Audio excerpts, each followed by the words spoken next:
Sebanyak 497 prajurit Yonif 142 Kodam 2 Sriwijaya tiba dengan selamat di Pelabuhan Bom Baru usai menjalankan tugas menjaga daerah perbatasan di Papua Nugini selama 10 bulan.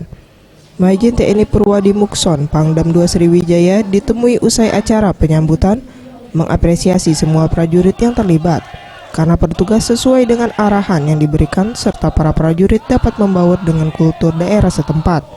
Sehingga para prajurit mengerti dan memahami pelayanan yang diberikan kepada warga setempat untuk pengamanan daerah perbatasan.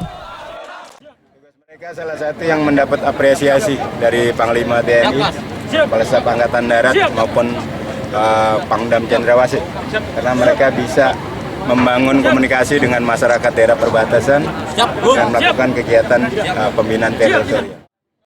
Sementara itu, Kolonel Infantri Inyoman Yuda, Danyon 142 Kodam 2 Sriwijaya mengatakan daerah perbatasan merupakan daerah rawan konflik. Namun prajurit Yonif 142 mampu untuk menjaga wilayah perbatasan dengan mengedepankan kedamaian dan ketentraman. Untuk prajurit yang bertugas, 1 orang gugur dan 2 orang sakit dan masih dalam perawatan selama masa bertugas di daerah perbatasan Papua Nugini. Juga baik itu pengamanan, patroli perbatasan maupun kita pengendapan untuk mengantisipasi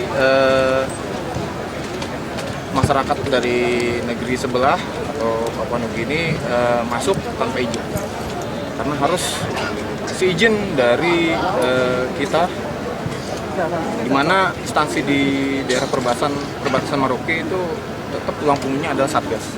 Jadi kita